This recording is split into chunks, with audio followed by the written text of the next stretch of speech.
నమస్తే, welcome to view digital news. ముందుగా headlines. గవర్నర్కు ధన్యవాదాలు తెలిపే తీర్మానంపై చర్చలో పాల్గొన్న సీఎం చంద్రబాబు నాయుడు. సాంప్రదాయాలను మార్చి ప్రతిపక్ష హోదా ఇవ్వాలనడం సమంజసమా అని ప్రశ్న. నగరంలో ఘనంగా మహాశివరాత్రి వేడుకలు. శివనామ స్మరణతో మారుమోగుతున్న శైవక్షేత్రాలు.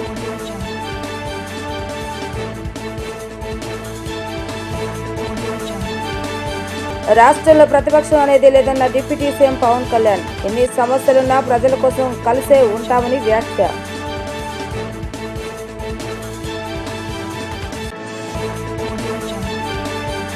వెంటిలేటర్పై ఉన్న రాష్ట్రాన్ని ఇప్పుడిప్పుడే బయటకు తెస్తున్నామని ముఖ్యమంత్రి నారా చంద్రబాబు నాయుడు అన్నారు. వైసీపీ హయాంలో జరిగిన సభ కౌరవ సభను గౌరవ సభ చేశాకే అసెంబ్లీలో అడుగు పెడతానని శపథం చేశానన్నారు. గౌరవ సభను అవమానించే పార్టీ ఇవాళ అసెంబ్లీలో లేకుండా పోయిందన్నారు. ప్రతిపక్ష హోదా ఇస్తేనే అసెంబ్లీకి వస్తాననడం ఎప్పుడు చూడలేదన్నారు.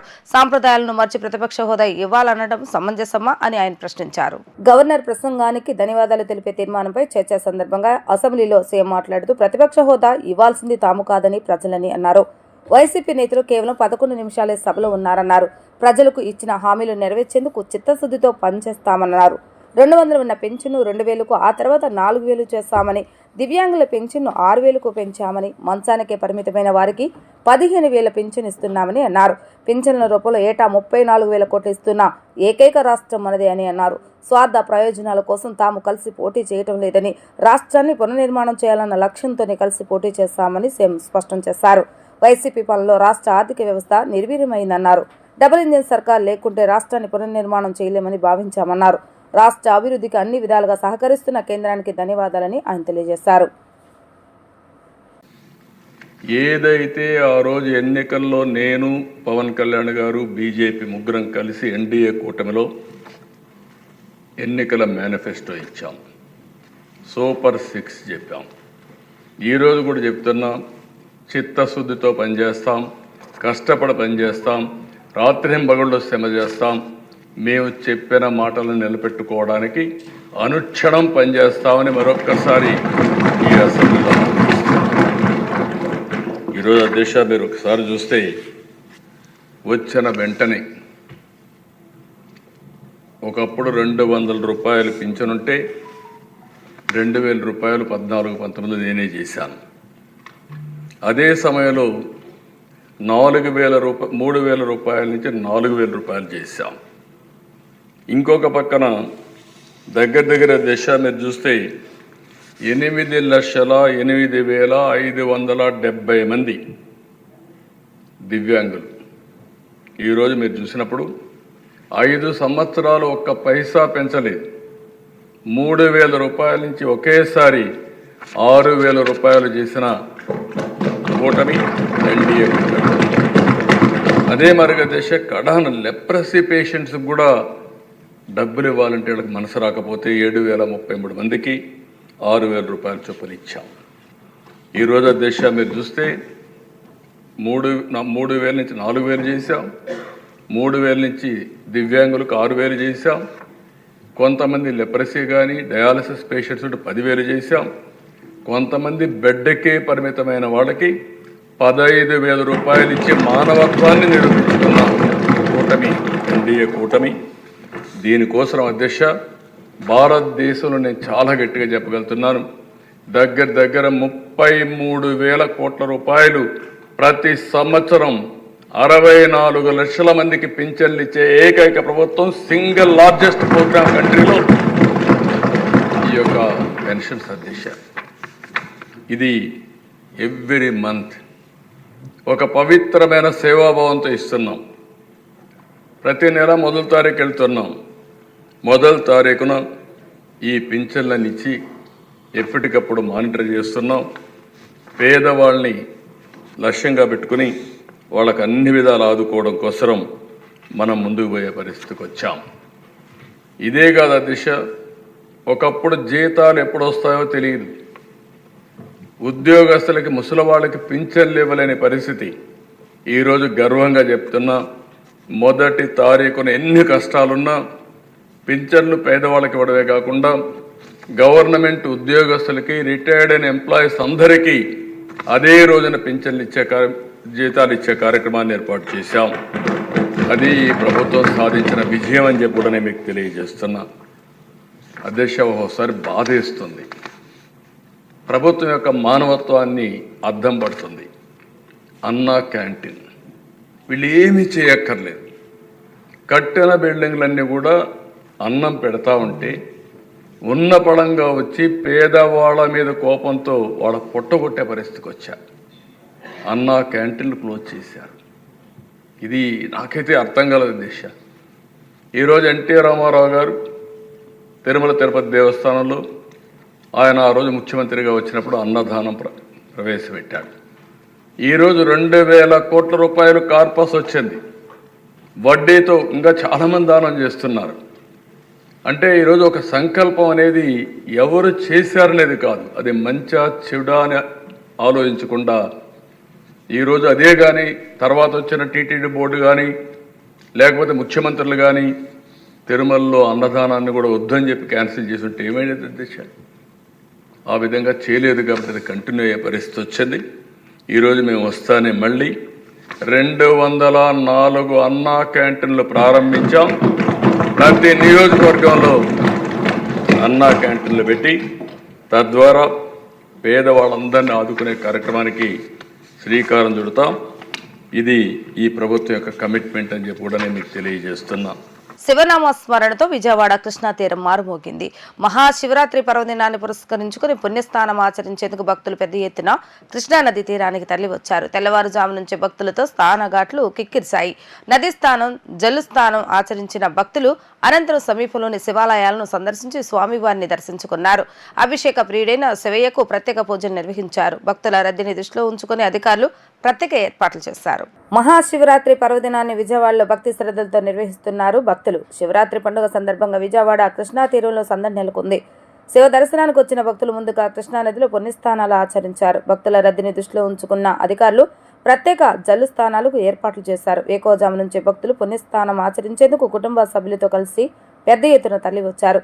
నగరవాసులే కాకుండా సుదూర ప్రాంతాల నుండి భక్తులు భారీ సంఖ్యలో ఘాట్లకు వచ్చారు. దీంతో దుర్గాఘాట్ భవనాన్ని పున్నమి ఘాట్లకు భక్తుల రద్దీతో కిటకిటలాడాయి. కుటుంబ సమేతంగా తరలివచ్చిన భక్తులు నదీ తీరాన కృష్ణమ్మకు పూజలు చేసి దీపారాధనలు చేశారు. పర్వదినాన్ని పురస్కరించుకొని భక్తులు తమ పితృదేవతలకు పిండ ప్రదానాలు సమర్పించారు. జంగమయ్యల శంఖారావాలు, డమురుక నాదాలతో స్నానఘాట్లు మారుమోగాయి. శివరాత్రి నాడు పుణ్య స్నానమాచరించి ఉపవాసం ఉండి పరమేశ్వరుని దర్శించుకుంటే మోక్షం లభిస్తుందని భక్తుల అభిప్రాయం వ్యక్తం చేశారు. శాసనసభ్యులు పౌరులకు ఆదర్శంగా ఉండాలని ఉప ముఖ్యమంత్రి పవన్ కళ్యాణ్ అన్నారు. గవర్నర్ ప్రసంగిస్తుంటే వైఎస్ఆర్సీపీ నేతలు అలా ప్రవర్తించవచ్చా అని ప్రశ్నించారు. ఆ పార్టీ నాయకులు గొడవ బూతులకు పర్యాయ పదాలుగా మారారని విమర్శించారు.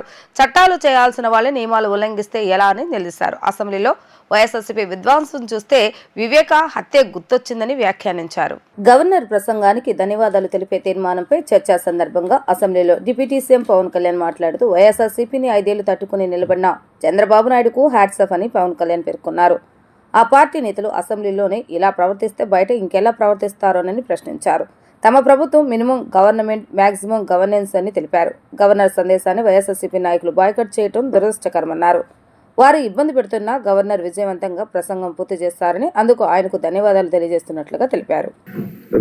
గవర్నర్ గారి ప్రసంగానికి మనస్ఫూర్తిగా పార్టీ తరఫు నుంచి, నా తరఫు నుంచి మనస్ఫూర్తిగా దానికి మద్దతు తెలుపుతూ ధన్యవాదాలు తెలియజేసుకున్నాను అధ్యక్ష. ఇక్కడున్న ఎక్కువ మంది చాలా సీనియర్ నాయకులు, మోస్ట్ ఆఫ్ దెమ్. నాకు ఇలాంటి సెషన్స్ ఎలా ఉంటాయో నాకు తెలియదు. ఫస్ట్ టైం నేను అంటే గొడవ ఎలా ఉంటుంది అసెంబ్లీలో నాకు తెలియదు. నాకు చాలా ఆశ్చర్యం కలిగింది ఏంటంటే నేను ఇట్లాంటి గొడవలు టీవీల్లో గతంలో తెలంగాణ నరసింహన్ గారు గవర్నర్గా ఉన్నప్పుడు, ఉమ్మడి రాష్ట్రం అప్పుడు గొడవలు చూశాను, టీవీలో చూసామని.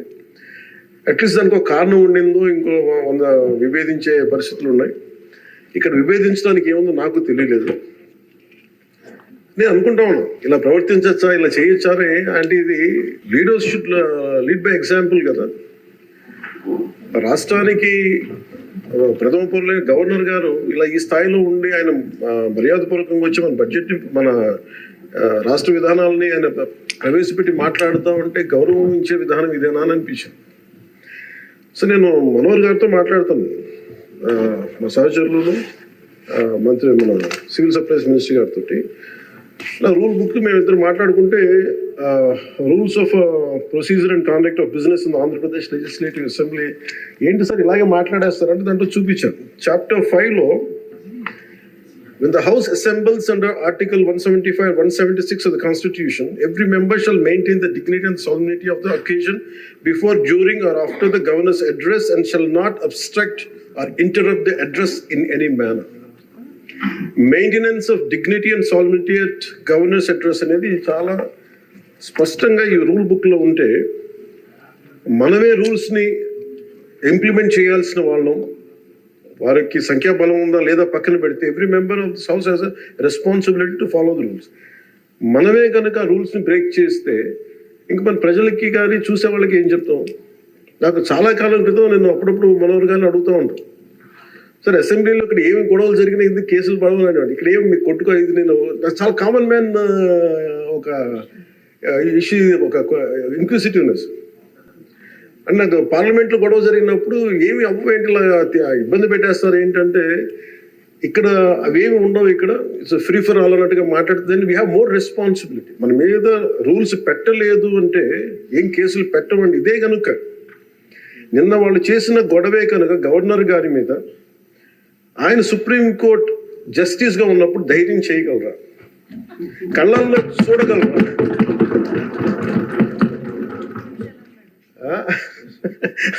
నాకు అదే అనిపించింది. అంటే గౌరవించాల్సింది పోయి ఈ విధానం ఏంటనిపించింది.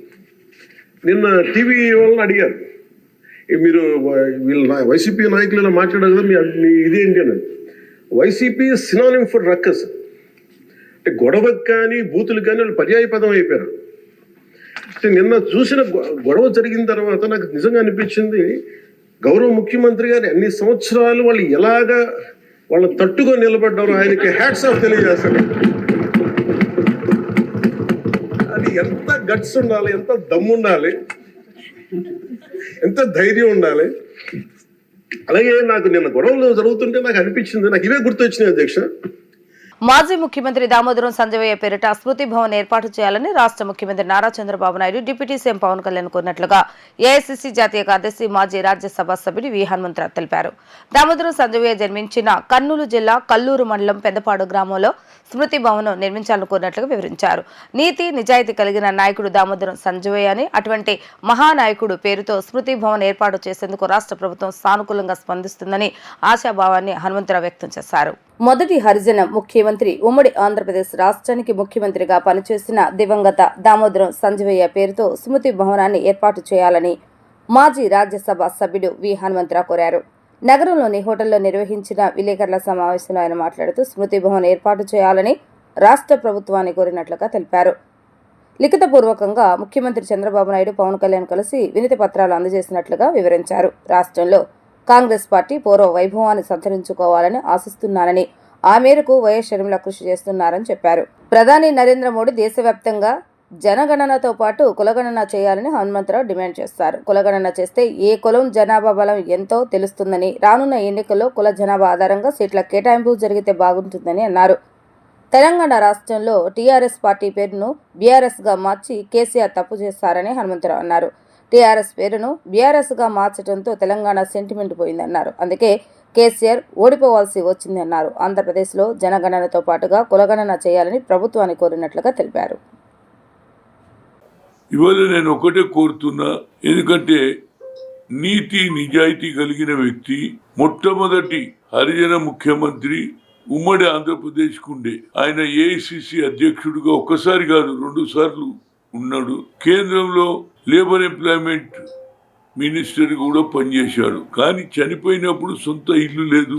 అలాంటి వ్యక్తి సేవ చేయడానికి ఆయన ఆలోచన విధానాన్ని, మరి ముఖ్యంగా ఉమ్మడి ఆంధ్రప్రదేశ్కు ఉండే, కానీ సెపరేట్ అయిన తర్వాత ఆయన కర్నూలులో పుట్టాడు కాబట్టి ఆయనకు సరి అయిన న్యాయం జరగాలి. ఆయనకు ఏదైతే ఏ విలేజ్లో ఉన్నాడో, ఏ విలేజ్లో పుట్టిండో ఆ ప్రాంతంలో ఆయన స్మృతి భవనం కట్టియాలని నేను కోరడం జరిగింది. దానికి గతంలో పవన్ కళ్యాణ్ గారు ₹1 కోటి అనౌన్స్ చేశాడు. అదే విధంగా జగన్మోహన్ రెడ్డి మాజీ ముఖ్యమంత్రి గారు 2 కోట్లు అనౌన్స్ చేశాడు. కానీ ఇద్దరు కూడా అదేది మెటీరియలైజ్ కాలేదు. కనుక నేను ఇవాళ అనుకున్న ఏంటంటే వాళ్ళిద్దరిని కూడా కలిసి ముఖ్యమంత్రి గారు నిన్న కలిశాను, ఇవాళ పవన్ కళ్యాణ్ కూడా కలవడం జరిగింది.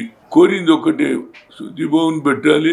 అదేవిధంగా జగన్మోహన్ రెడ్డి గారు ముఖ్యమంత్రిగా ఉన్నప్పుడు కొన్ని జిల్లాల పేర్లు కూడా వైఎస్ఆర్ జిల్లా, ఎన్టీఆర్ జిల్లా, ఈ విధంగా జిల్లాల పేర్లు కూడా పెట్టారు. కాబట్టి ఈయన పేరు మీద కూడా కర్నూలు జిల్లాలో పుట్టి పెరిగి కాంగ్రెస్ లో ఒక శాసనసభ్యుడుగా ఎదిగి ఆ తర్వాత ముఖ్యమంత్రి స్థాయికి వచ్చాడు. కాబట్టి తప్పనిసరిగా ఆయనకు న్యాయం జరగాలంటే ఆయన పేరు కూడా పెట్టాలని ఇద్దరిని కూడా నిన్న కలిసి చెప్పాము జరిగింది. సంయుక్త కిసాన్ మోర్చా ఆదేశాల మేరకు కేంద్ర రాష్ట్ర ప్రభుత్వాలు అనుసరిస్తున్న రైతు వ్యతిరేక విధానాలకు వ్యతిరేకంగా మార్చి 5వ తేదీన అన్ని జిల్లా కేంద్రాల్లో నిరసనలు నిర్వహిస్తున్నామని రైతు సంఘాల సమన్వయ సమితి కన్వీనర్ వడ్డే శోభనాథేశ్వరరావు తెలిపారు. మార్చి 10వ తేదీన గుంటూరులో రాష్ట్ర వ్యాప్తంగా అన్ని రైతు సంఘాలతో ధర్నా నిర్వహిస్తున్నామని వెల్లడించారు. గాంధీనగర్ ప్రెస్ క్లబ్ లో రైతు సంఘాల సమన్వయ సమితి నాయకులు మీడియా సమావేశాన్ని నిర్వహించారు. ఈ సందర్భంగా వడ్డే శోభనాథేశ్వరరావు మాట్లాడుతూ కేంద్ర రాష్ట్ర ప్రభుత్వాలు రైతులను విస్మరిస్తున్నాయని మండిపడ్డారు.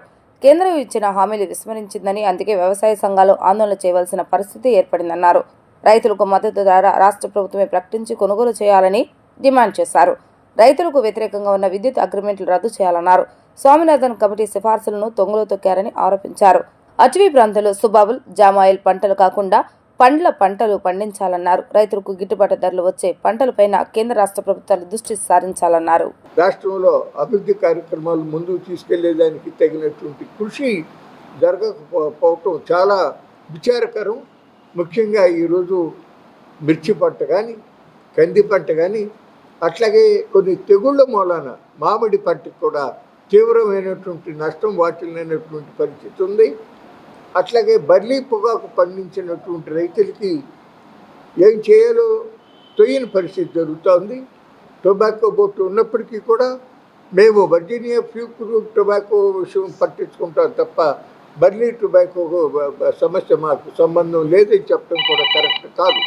ఎందుకంటే కేంద్ర ప్రభుత్వం యొక్క రీసెర్చ్ సంస్థలు కానీ, అట్లాగే టొబాకో బోర్డు యొక్క ఆధ్వర్యంలో కానీ బర్లీ పొగాకు సంబంధించినటువంటి విత్తనాలు అవి కూడా రైతాంగానికి ఇస్తూ ఉన్న పరిస్థితుల్లో మరి ఇబ్బంది వచ్చినప్పుడు ఆదుకోవాల్సినటువంటి అవసరం తప్పనిసరిగా ప్రభుత్వం పైన ఉంటుంది. మరి మిర్చి పంటకు సంబంధించి గతంలోనే మోడల్ ప్రైసు దాదాపు 13,000, 14,000, 15,000 ఉంటే ఇవాళ 11,860 రూపాయలు సుమారుగా ఆ రేటుకి తగ్గితేనే సహకారం ఇస్తాం. అది కూడా మొత్తం పంట మాకు సంబంధం లేదు, మార్కెట్ యార్డ్లోకి తీసుకొచ్చిందంటూ అందులో 25% మాత్రమే ఈ సదుపాయం కల్పిస్తామనేది సరైనటువంటి ఆలోచన కాదు. కనీసంగా మోడల్ ప్రైస్ 18,000 రూపాయలు ఉండవలసినటువంటి అవసరం ఉంది. అట్లాగే మరి రాష్ట్రంలో ఇతర సమస్యలు కూడా చాలా మరి విద్యుత్ విషయంలో కూడా రాష్ట్రంలో నెలకొన్న పలు సమస్యలపై ఆంధ్రప్రదేశ్ డిప్యూటీ సీఎం కొణిదెల పవన్ కళ్యాణ్ కు జై భీమ్ ఆర్గనైజేషన్ తరపున వినతి పత్రం అందజేస్తున్నట్లుగా జై భీమ్ ఆర్గనైజేషన్ వ్యవస్థాపకులు గుండాల కిరణ్ కుమార్ తెలిపారు. ఫ్రీ ఫైర్, పబ్జీ మరియు బెట్టింగ్ యాప్లను బ్యాన్ చేయాలని, రాష్ట్రంలో రైతు తన పంటకు గిట్టుబాటు ధర లేని సమయంలో ధాన్యంను భద్రపరుచుకున్నట్టుకు ప్రతి పంచాయతీలో కోల్డ్ స్టోరేజ్ను నిర్మించాలని ఆయన కోరారు.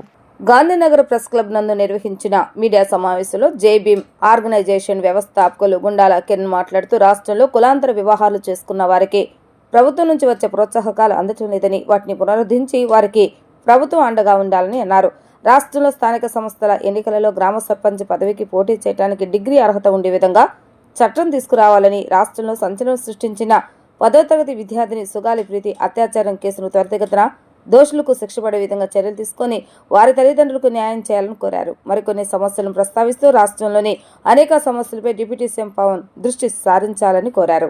మొదటి అంశం ఫ్రీ ఫైర్ మరియు బెట్టింగ్ యాప్లను బ్యాన్ చేయాలి. దీనివల్ల యువత మొబైల్కి అడిక్ట్ అయ్యి, అదేవిధంగా చిన్నపిల్లలు సైతం వీటి వల్ల సమయాన్ని వృధా చేస్తూ బెట్టింగ్ యాప్ల ద్వారా కూడా ప్రాణాపాయ పరిస్థితిలో చాలామంది కొట్టుమిట్టాడడం జరుగుతుంది. అదేవిధంగా రెండవ అంశం రాష్ట్రంలో రైతు తన పంటకు గిట్టుబాటు ధర లేని సమయంలో ధాన్యమును నిల్వ చేసుకుంటకు ప్రతి పంచాయతీలో కోల్డ్ స్టోరేజ్ను నిర్మించాలని కుటుంబ ప్రభుత్వానికి విజ్ఞప్తి చేస్తున్నాం. తర్వాత మూడవ అంశం, రాష్ట్రంలో కులాంతర వివాహాలు చేసుకున్న వారికి ప్రభుత్వం నుండి వచ్చే ప్రోత్సాహకాలు అందటం లేదు. వాటిని పునరుద్ధరించి వారికి ప్రభుత్వం అండగా ఉండాలి. నాలుగవ అంశం, రాష్ట్రంలో ICDS ప్రాజెక్టు పరిధిలో అంగన్వాడీ కార్యకర్తలను ఎన్నుకునే క్రమంలో ప్రస్తుతం అమలు చేస్తున్న మెరిట్ విధానాన్ని రద్దుపరిచి అంగన్వాడీ కార్యకర్త పోస్టులకు ఎగ్జామ్ నిర్వహించవలసిందిగా విజ్ఞప్తి చేస్తూ ఉన్నాం. రాష్ట్రంలో నిరుద్యోగులను దృష్టిలో పెట్టుకొని గౌరవనీయులు విద్యాశాఖ మంత్రి లోకేష్ గారు త్వరలోనే జాబ్ క్యాలెండర్ను ప్రకటించాలని మనస్ఫూర్తిగా కోరుకుంటున్నాం. ఆంధ్రప్రదేశ్ ముఖ్యమంత్రి వర్యులు శ్రీ నారా చంద్రబాబు నాయుడు గారు మరియు ఆంధ్రప్రదేశ్ డిప్యూటీ సీఎం శ్రీ కొణిదెల పవన్ కళ్యాణ్ గారు ఈ అంశాలను పరిగణలోకి తీసుకొని ప్రజల శ్రేయస్సును దృష్టిలో పెట్టుకొని అమలు పరుస్తారని కోరుకుంటూ ఇంతటితో ముగిస్తున్నాం. జై భీమ్. కృష్ణా, గుంటూరు ఉమ్మడి జిల్లాల ఇండిపెండెంట్ అభ్యర్థి తీరు విధుల శారద ముమ్మరంగా ఎన్నికల ప్రచారం చేస్తున్నారు. ఈ సందర్భంగా విజయవాడ గాంధీనగర్లో ఆమె ర్యాలీ చేపట్టారు. పట్టభద్రులకు కరపత్రాలు అందజేస్తూ బ్యాలెట్ సీరియల్ నెంబర్ 24 వద్ద మొదటి ప్రాధాన్యత ఓటు వేసి గెలిపించాలని అభ్యర్థించారు. ఈ సందర్భంగా ఆమె మాట్లాడుతూ ఎన్డీఏ కూటమి ప్రభుత్వం ఏర్పడిన తర్వాత ఉద్యోగాల పెన్షన్దారులు, వాలంటీర్లు ఎన్నో ఇబ్బందులు పడుతున్నారని చెప్పారు. వారు పడుతున్న ఇబ్బందులు చాలాసార్లు తన దృష్టికి తీసుకువచ్చారని, వారి తరపున ఉద్యమాలు చేశానని గుర్తు చేశారు. చదువుకున్న పట్టభద్రులందరూ ఆలోచించి ఒక మంచి నిర్ణయం తీసుకోవాలని, పట్టభద్రుల సమస్యలపై పోరాడే తనకు మద్దతు ఇవ్వాలని కోరారు. మేనిఫెస్టోలో వాలంటీర్లకు 10,000 రూపాయల గౌరవ వేతనంతో ఉద్యోగ భద్రత కల్పిస్తామని చెప్పిన చంద్రబాబు నాయుడు నేడు వారిని విధుల్లో నుండి తీసివేసి రోడ్డున పడేశారని ఆవేదన వ్యక్తం చేశారు. వాలంటీర్లకు తాను మద్దతుగా ఉంటానని, తనను ఎమ్మెల్సీగా గెలిపిస్తే మార్చి 4వ తేదీన దుర్గమ్మ సాక్షిగా వాలంటీర్ల కోసం దీక్ష చేపడతానని స్పష్టం చేశారు. ఉపాధ్యాయులు, విద్యార్థులు ఎన్నో రకాల బాధలు పడుతున్నారని, ఫీజు రియంబర్స్మెంట్ లేవు, అమ్మఒడి లేదని ఆందోళన వ్యక్తం చేశారు. ఇలాంటి అంధకారమైన నిస్సహాయతను ప్రదర్శిస్తూ కూటమి ప్రభుత్వం మినుకుంటుందన్నారు. పట్టభద్రులు తనను గెలిపిస్తే నిరంతరం వారి సమస్యల పరిష్కారానికి కృషి చేస్తానని చెప్పారు. జరిగే ఎన్నికల్లో బ్యాలెట్ పత్రం పైన 24వ నెంబర్ వచ్చింది, సీరియల్ నెంబర్. దానికి ఎదురుగా 1 అంకె వేసి ప్రథమ ప్రాధాన్యత ఓటు నాకు వేసి అత్యధిక మెజారిటీతో మహిళా అమ్మ తల్లులు 1,40,000 పై చిలుకు ఉన్నారు. ఇప్పుడు వాళ్ళు గాని, మేధావులు, మిగతా వారు గాని, నా అన్నదమ్ములు, అక్క చెల్లెళ్ళు ప్రతి వాళ్ళు నాకు మద్దతిస్తూ ఓటు వేస్తారని, వాళ్ళు గెలిపిస్తారని, మీ అందరికీ నేను కూడా, నాకు మీరు ఎలా అండగా ఉండి గెలిపిస్తున్నారో మీ హక్కుల కోసం నేను కూడా అలాగే అండగా ఉండి పోరాడతానని ప్రమాణం చేస్తూ సెలవు తీసుకుంటున్నాను. కృష్ణా, గుంటూరు జిల్లాల పట్టభద్రుల ఎమ్మెల్సీ ఎన్నికలు కూటమి పార్టీలు బలపరిచిన అభ్యర్థి ఆలపాటి రాజేంద్ర ప్రసాద్ కు కాపు కులంలోని గ్రాడ్యుయేట్స్ అందరూ మద్దతు తెలిపి మొదటి ప్రాధాన్యత ఓటును వేసి గెలిపించాలని ఆల్ ఇండియా కాప్ ఫెడరేషన్ రాష్ట్ర ఆర్గనైజేషన్ కార్యదర్శి ఆల తారక రామారావు పిలుపునిచ్చారు. కృష్ణా, గుంటూరు జిల్లాలోని గ్రాడ్యుయేట్స్ అందరూ విఘ్నతతో ఆలోచన చేసి ఆలపాటి రాజేంద్ర ప్రసాద్ కు మొదటి ప్రాధాన్యత ఓటు వేసి విజయాన్ని అందించాలని కోరారు.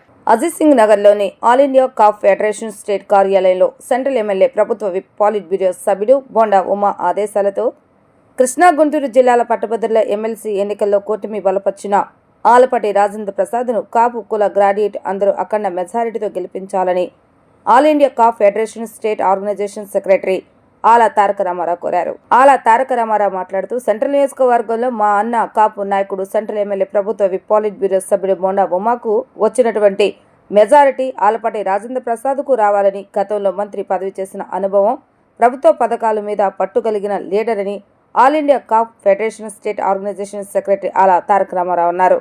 ఈ కార్యక్రమంలో కాపు నాయకులు పతిక గోపీనాయుడు, జజ్జర శ్రీనివాసరావు, చలమల శెట్టి ఉమామహేశ్వర, తొత్తుక అశోక్, లింగం రజని తదితరులు పాల్గొన్నారు. మా కులదైవం సెంట్రల్ ఎమ్మెల్యే, ప్రభుత్వ విప్, పోలిట్ బ్యూరో సభ్యులు బోండా ఉమా గారి ఆదేశాలతో కృష్ణా, గుంటూరు పట్టభద్రుల ఎమ్మెల్సీ ఎన్నికలలో కూటమి ఏర్పాటు చేసినటువంటి, బలపరిచినటువంటి అభ్యర్థి ఆలపాటి రాజేంద్ర ప్రసాద్ గారిని కాపు కులస్తుల గ్రాడ్యుయేట్స్ అందరినీ కోరటం జరిగింది. ఆలపాటి రాజేంద్ర ప్రసాద్ గారిని అఖండ మెజార్టీతో గెలిపించాలని కోరుతున్నాము.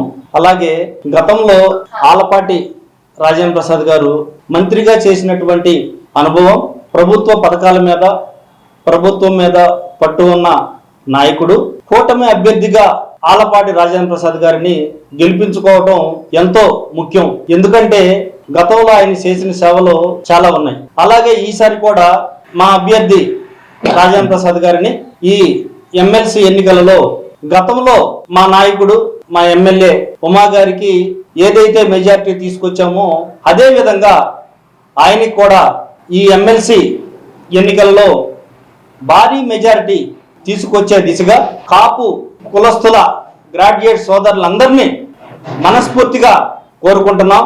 ఆలపాటి రాజేంద్ర ప్రసాద్ గారికి 1వ నెంబర్ గుర్తు మీద ఓటు వేసి ఆయన్ని అఖండ మెజార్టీతో గెలిపించాలని ఆల్ ఇండియా కాపు ఫెడరేషన్ తరఫున కోరటం జరుగుతుంది. నా పేరు ఆలా తారక రామారావు, ఆల్ ఇండియా కాపు ఫెడరేషన్ స్టేట్ ఆర్గనైజింగ్ సెక్రటరీ. అగ్నికి పెసరపైరు ఆహుతి అయి కౌలు రైతులు కన్నీరు మున్నీరవుతున్నారు. ఉంగుటూరు మండలం పొట్టిపాడులో 3 ఎకరాల పెసరపైరు దగ్ధమైంది. గ్రామానికి చెందిన కౌలు రైతు బుక్య బాలాజీ నాయక్ చెందిన పైరుగా గుర్తించారు. సుమారు 3 ఎకరాల పెసరపైరు అగ్నికి ఆహుతైంది. కౌలు రైతులు కన్నీరు మున్నీరవుతున్నారు. అప్పులు తీసుకువచ్చి పైరుకు పెట్టుబడులు పెట్టామని కౌలు రైతులు విలపిస్తున్నారు.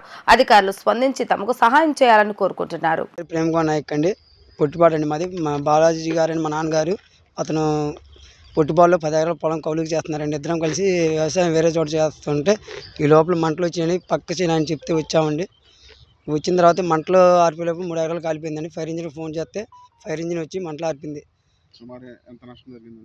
1,20,000 దాకా నష్టం ఉండేది సార్. అన్నీ బయట నుంచి అప్పులు తెచ్చి పెట్టుబడి పెట్టాం మేము.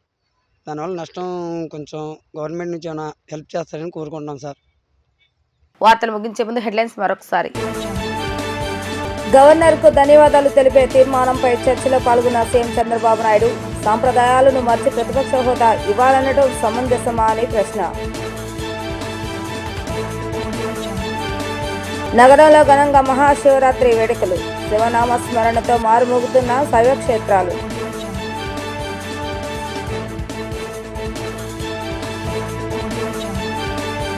రాష్ట్రంలో ప్రతిపక్షం అనేది లేదన్న డిప్యూటీ సీఎం పవన్ కళ్యాణ్. ఎన్ని సమస్యలున్నా ప్రజల కోసం కలిసే ఉంటామని వ్యాఖ్య.